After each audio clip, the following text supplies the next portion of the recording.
Hey mama, so in this video we'll be discussing covert narcissists and the signs to look out for that can save you from a lifetime of heartache and pain. These demons are the Terminator. They can't feel, they can't love, but you can't reason with these fools. If you ever see one sign, you better put on your tracker shoes and run fast and do something bold. You hear me? Check the video out, ladies. How to spot a covert narcissist. If you have ever wondered why every time you're excited about something, something always goes wrong, you need to listen up because this one's for you. That is a covert narcissist at work. Red flag number 1, they will ruin your joy. No matter what it is. A birthday, they'll completely trash it. All of a sudden, they pick a fight. Excited about a concert, suddenly there's a crisis. And no, it's not random, it's called conditioning. They want you to connect happiness with chaos until literally you stop making plans altogether due to the trauma of it. I've had this in personal experience during holidays, completely ruin it. Verbal abuse, you name it. Red flag number 2, narcissists wear a mask, but the moment you give them even gentle criticism, that mask will slip off. Their pupils will dilate, their eyes go dark. It's a fight or flight mode for them because their ego feels attacked. That is your proof. And I have seen and looked into the eyes of a man where his eyes go completely black from just the evil within. Red flag number 3, your body knows before your mind does. Around them, you feel drained, anxious, and tense, like you're always walking on eggshells. That is exhaustion. It isn't love. It is control. Always go with that gut feeling. It will never steer you wrong. And here's the truth. You cannot fix them. No matter what you do, you can't. It is not your job. Your job is to protect your peace and build a life that it feels safe and free. And yes, walking away is allowed. And I'm here to tell you, if you were able to get out of a situation like this, get out as soon as you can. Start making plans. Start making baby steps to get out because you don't deserve it. Simple and stated, a narcissist will never change. The abuse will turn from verbal to physical. I advise you, if any way possible, to start making your plans to leave. And that's coming from my heart. I have been there. I have lived this. About 7 years worth back, and I left in like 2008. So please get out as soon as you can. I went on a date 4 weeks ago with a covert narcissist, and I clocked his manipulation tactics within those 4 weeks, and I'm going to tell you how I did that so that you guys don't have to deal with people like this. If you've watched my content on here before, you know that I've been very vocal about my past abusive relationships, and I talk a lot about how to avoid people like this in society, how to avoid narcissistic, manipulative, abusive men, and red pill men, and I've also unintentionally been practicing 4B for the past 3 years. But I just recently dipped my feet back into the dating scene, and this was a very interesting month of talking to this person. Covert narcissists are a lot harder to spot because their abuse and their manipulation is so subtle, but because I've dealt with narcissists my entire life in my family, in my friendships, and in my intimate relationships, I knew what signs to look for, and I clocked this so fast. But if I wasn't very skilled and I didn't make almost like a career out of knowing how to spot men like this, I genuinely feel like 9 times out of 10 women would not have been able to clock his manipulation. He was very good. I'm going to give you 5 things to look for in a manipulative man and 5 traits of a covert narcissist that will help you to avoid people like this in the dating scene or just in life in general. The number 1 thing that I'm going to start with is they hide behind a lot of moral superiority. They are extremely likable in their community. They come off as very funny, very charming. Abuse is so real, but only to the people that they are abusing because it's genuinely almost invisible to everybody else around them, and they do this on purpose. I just saw a lady's video on here, and she said that the covert narcissist is the Harvard grad of narcissists because they're so skilled at hiding their abuse and their manipulation. Number 2 is they might talk a lot about self-improvement. This kind of ties into the hiding behind a very sociable, likable person. They talk about self-improvement and self-development, but they're actually not bettering themselves at all. They're just getting better at how other people are perceiving them in the outside world. This is also very common in red pill spaces. Types of men will use the illusion of self-improvement when realistically they're not actually improving anything within themselves. They're just altering the way the world perceives them, because as long as they're perceived as a good man, that's all that matters. It doesn't actually matter if they really are a good man. This literally could look like the guy that reads self-improvement books, the guy that goes to therapy, the guy that goes to the gym, the guy that is very personable and likable and respectable comfortable and very well mannered in public. Number 3, they will take everything as a personal attack. Anytime you try to tell the narcissist something that they did that hurt you, anytime you try to critique any little thing, even in a loving way, they will take this as a genuine threat, especially to their ego. They immediately shift the blame onto you and make you start to feel guilty for something that they did, until you feel like there's nothing you can do but over-explain yourself and then just drop it all together and shrink yourself to make them feel comfortable. They are such deeply insecure individuals that they cannot handle any sort of criticism. Anytime you challenge these people with anything at all, they go into immediate crisis mode. Number 4, they can become extremely jealous of you because they are deeply insecure. They may try extremely hard to hide this part of themselves by being very outwardly confident, arrogant, or cocky and self-assured, but really it's just very obvious that they're overcompensating. And once they become more comfortable around you, they might here and there reveal how they truly feel about themselves and make comments about their self-hatred. They are actually very overly critical of themselves, have a deep sense of self-hatred. This can manifest 2 different ways in the relationship. This can manifest as them being extremely overly confident and cocky and arrogant and obnoxious in the way that they carry themselves, or this can manifest as them being extremely jealous and controlling because of how jealous they are of your confidence. And this last one, number 5, kind of ties into what I just talked about, but they will also do a lot of things for you and love bomb you at the beginning and do everything right on purpose just to hold it over your head later on. Do all these things for you only for the praise of it, only to hold it against you later on, to be like, I've done all these things for you, why can't you appreciate me? Why are you acting this way? I do everything for you, you should be grateful. I am the best partner you'll ever find, you take me for granted. They'll guilt you. The last thing I want to say about this is, like, when we talk about the 3-month rule, we're not lying. The women on here that talk about how fucked up men are in the dating scene, we're not doing this to fearmonger or to make women hate men. This is genuinely what's happening out here. It's quite common that you can stumble upon a narcissist in the dating scene. They are very fucking good at manipulating and playing a character in front of you. Men out here are doing these things, and once they know they've hooked you, and once they know they've love bombed you enough to the point where they know it's going to be a lot harder for you to be able to pick up and leave, they will start abusing you more and more. Once they know they've hooked you, that's when they start to really show their true colors. And me only being around this person for 4 weeks and realizing how manipulative he was, I have to wonder, and it's kind of insane to think about what he might have been like if I furthered that relationship. The only true ways that you can combat a manipulative person like this in the dating scene and in general is to watch them very carefully. Test them. Give them a firm boundary and watch how they treat that boundary. Watch how they act during a minor conflict or a minor issue, either between you and them or you and them and another person. Watch how they talk about their past partners. Ask them what they learned in their past relationships.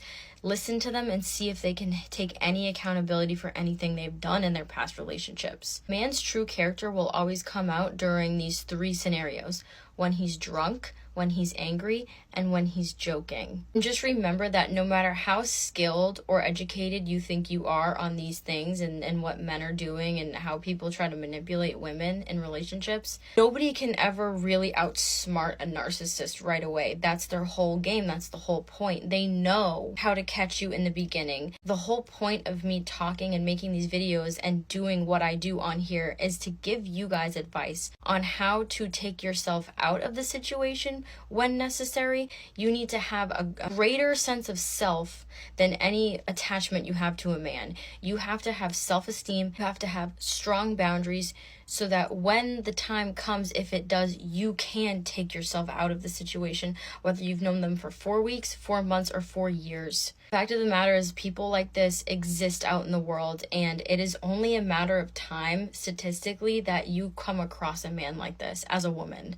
I feel genuinely very lucky to have had this experience, which I know might sound crazy, but it only reaffirmed who I know I am. After not being in the dating scene for 3 years, this situation only reaffirmed who I really am and what I'm about. It only showed me that I really can trust myself in the dating scene. And genuinely, I want all the women that watch me on here to be able to say the same confidently. I'm listening and learning right along with you. And I'm just so disgusted and appalled by the evil deeds and character and personality and traits of a covert narcissist. They have to be one of the most evilest people to ever walk the face of this earth. Dating and love is supposed to be so exciting, so beautiful and fruitful, but yet dating is scary today. People aren't really excited to date in 2026. In this video, I'm gonna give you 5 signs of a covert narcissist, the most dangerous one out of all of them. Now be careful, your man or your woman might be one, all right? Number 1, they play the silent victim. They play the poor me card instead of showing their true ego. Covert narcissists seek sympathy to control your emotions and gain power through guilt. This is textbook gaslighting. These people love to gaslight people. What is gaslighting? Manipulation through psychological methods into making a person question their own sanity. Anytime they pull the poor me, the woe is me, they ain't doing nothing but playing on your emotions so they can emotionally manipulate you and emotionally control you. They don't take accountability for anything, and they never will take responsibility, and they don't have humility. So you better run from this type of person. Number 2, they are a hidden competitor. They are in competition with you, but it's hidden. Remember, covert means hide, conceal, or go undercover. You never see it coming. That's what makes them so dangerous. They act humble, but secretly they're comparing themselves to you and everyone else. They can't celebrate others without quietly resenting them or taking shots at them. Oh my God, these people are nice nasty. They'll act like they're part of the celebration. And this goes for you too as well. They'll act as if they're for you, but they love saying slick little subtle remarks. An example, the truth be in the jokes. And then we confront them about them joking with you because you know they were telling the truth. They get offended. They beat you getting mad because they've been exposed, and demons hate being exposed.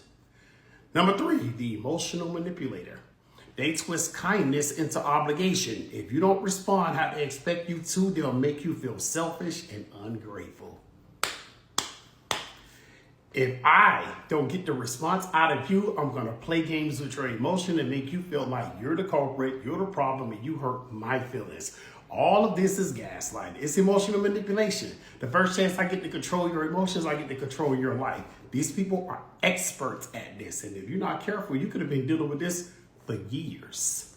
Number 4, the passive aggressor. Instead of exploding, they will withdraw or give you the cold shoulder or drop subtle jabs that leave you second guessing yourself.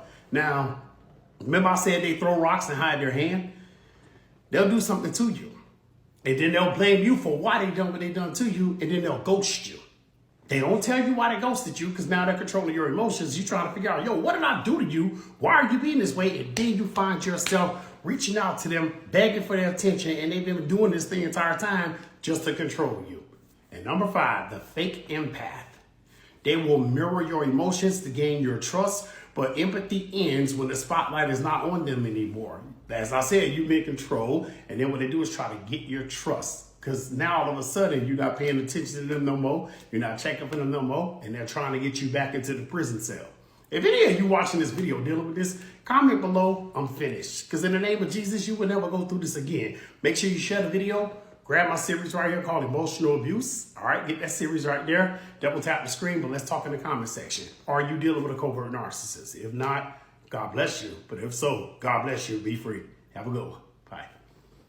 The worst kind of narcissist you can ever encounter in life is a covert narcissist. They appear to be humble, kind, soft-spoken, generous, supportive, while they break their victims down subtly. Let me share this truth with you for free. A covert narcissist would not stab you in the back. They will hand you the knife and make you think it was your idea.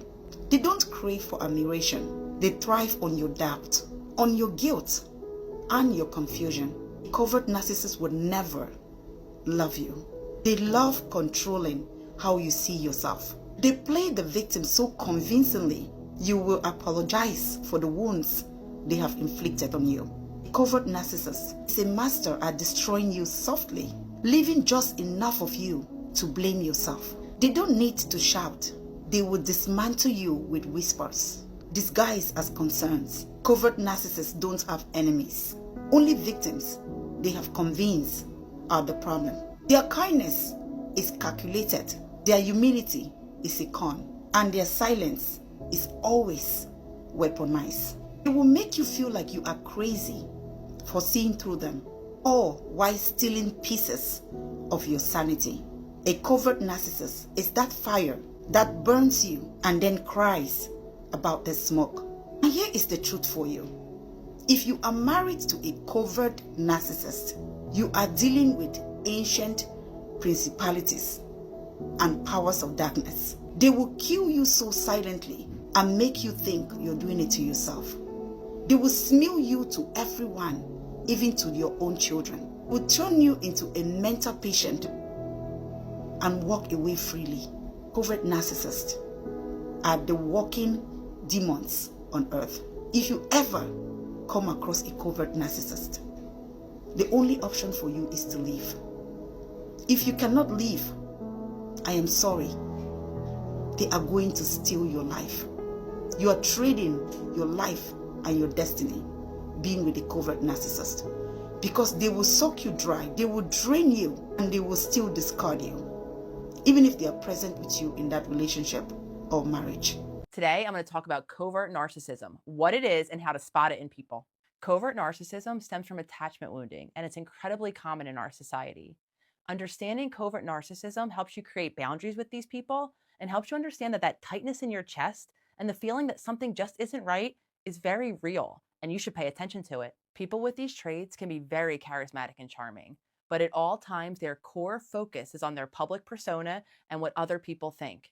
Because of this, they're in relationships with people that they can get something from. They're not in relationships to give and take. They're in relationships to gain status. They usually had dysfunctional childhoods. Typically, they saw their parents fighting a lot, there was addiction, or they had very hands-off parents, and there was a lot of emotional neglect. This is where they start to cope by creating what I call an alternate reality. You'll notice if you're ever in a relationship with them, it's almost like they're not in reality, because they're not.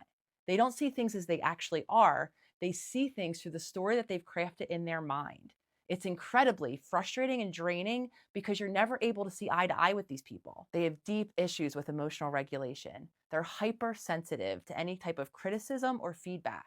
And if you share your feelings with them, they usually have these big reactions where their feelings consume the whole room. Eventually, you'll end up walking on eggshells because you fear their reaction, or you just know they'll never listen to anything you have to say because all conversations center around the impact it has on them. They struggle with being on time and with respecting other people's time.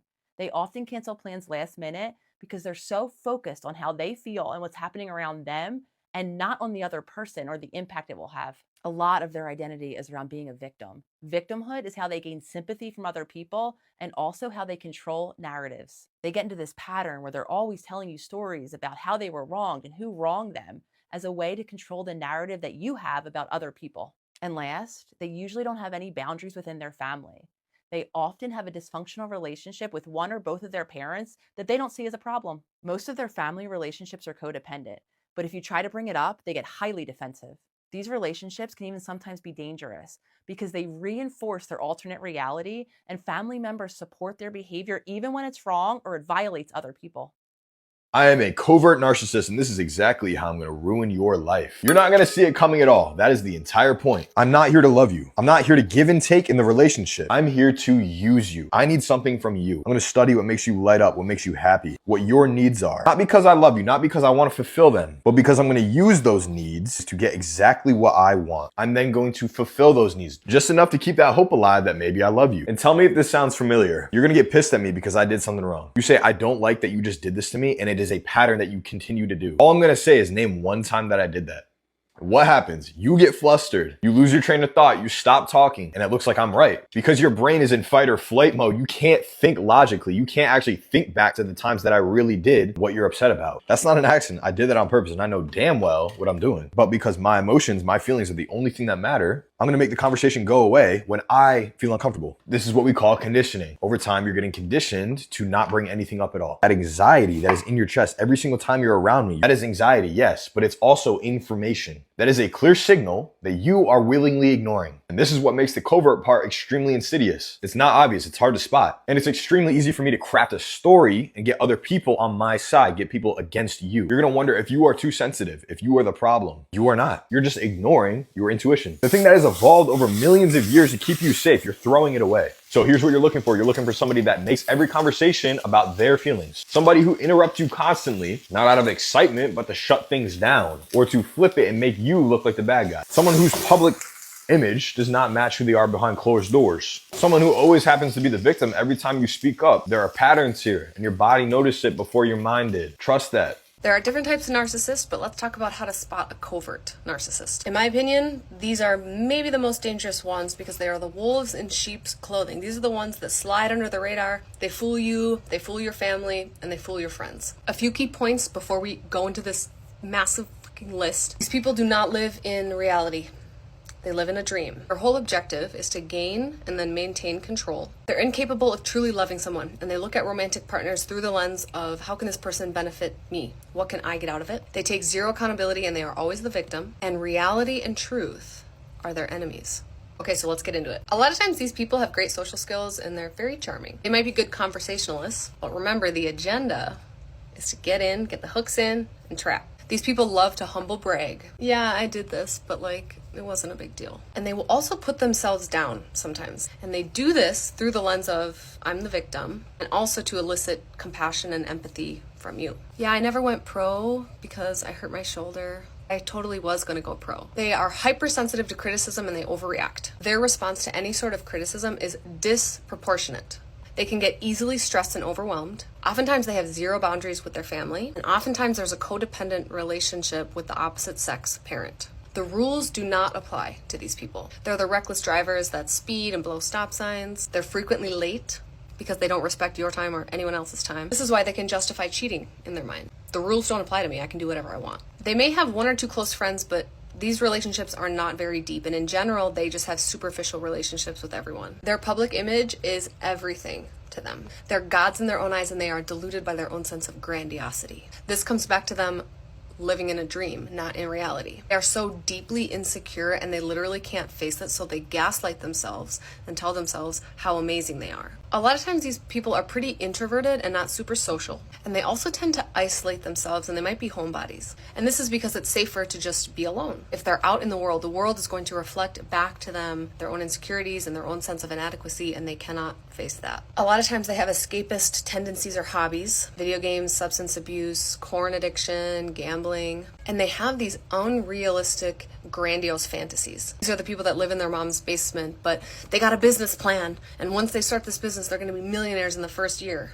They're usually avoidance or dismissive avoidance. Once shit gets hard, they can't hang. They're passive aggressive and indirect. They'll twist your words and turn you, the victim, into the offender. You'll have circular conversations. It's called word salad. This is where you feel like we've been talking about this for hours, but you're never answering these questions directly, and you just keep redirecting and bringing up the same things over and over and over again. And the whole purpose in that is to gaslight you, to employ cognitive dissonance, so you get so confused, and then to make you tired so that you just give up. They feel entitled to punish you, and revenge is not enough. They need to go way above and beyond. Let's say you did something and in their eyes, you offended them, or maybe you did something that they didn't like or didn't approve of. They're literally going to think, I need to punish this person. I need to hurt them 100 times more than they hurt me. That's my right. They use intimidation as a tactic. That can look like a lot of things. Maybe they even raise their voice when they get pissed off. Maybe they make threats.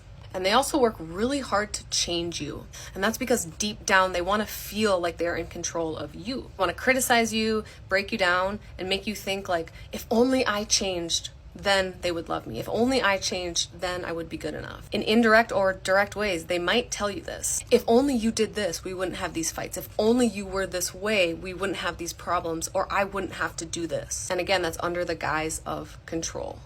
10 signs you are in a relationship with a covert narcissist. And if you're new here, I'm a narcissistic abuse educator and a narcissistic relationship recovery coach. Make sure you hit follow and also jump across to YouTube and follow me there. So, number 1, they are always the victim.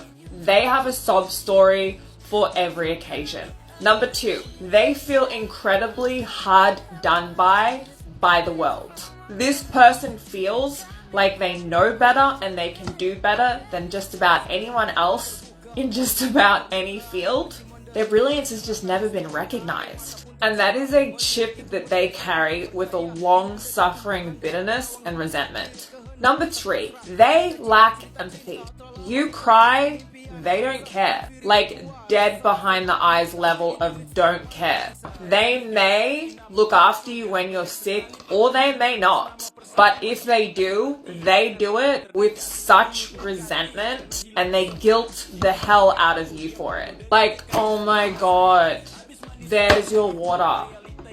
And then they hold things like that over your head. Like, I care about you so much. When you were sick, I brought you water. Which leads me to number 4. They think they deserve a medal for every good deed that they do. No good deed goes uncollected upon down the line. Number 5, they are 2 completely different people depending on whether you guys are out in public or in private at home alone. Meaning that when you guys are out, they are attentive, they are loving, they are kind, they're helping strangers across the street, they're giving to the homeless, they're helpful with their friends. They're such a good guy or girl. And at home, they either act like this empty shell of a person that's barely present in the household and ignores you, or they're actively critical and abusive. Number 6, in the beginning of the relationship, they love bombed and sex bombed you. It wasn't necessarily, although it may have been extremely overt, but they were very interested in you and they rushed the relationship and took up as much of your time as they possibly could. And then once they had you, they pretty swiftly withdrew all of their love, affection, attention, approval, and sex. And now it's like, as my friend Delaney from No Narcissism says, you have cooties. And they barely even touch you. And potentially shame you for wanting sex. And potentially enjoy not giving it to you and almost seem to get a kick out of how that makes you feel and how that devalues you. Which leads to number 7. They are devaluing you. But it's subtle. It's passive aggression. It's catty little comments. It's backhanded compliments.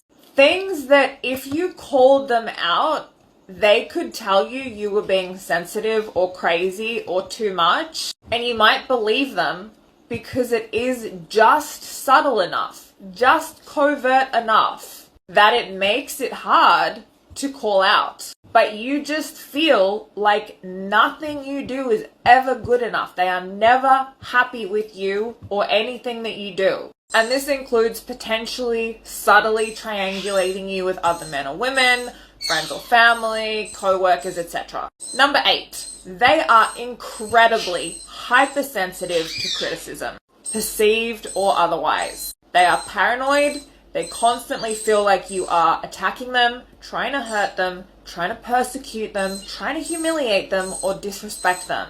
They misread your facial expressions, they misread your tone, and they take words that you used way out of context, and you feel like this person low-key sees you as a bit of an enemy instead of a partner. And they seem to have no capacity for insight into their own behavior or the wild double standards that they hold. Number 9, they suffer from a lot of anxiety and depression, particularly a lot of social anxiety. They hate large public gatherings, they hate parties, they hate getting out of their comfort zone, they hate getting away. If you go away with them, they turn into a monster. They need routine, familiarity, and to be in control of their environment. And they tend towards being an anxious, miserable mess when no one's watching, and they take it out on you. And number 10, covert arrogance, entitlement, grandiosity, and fragile ego. They low-key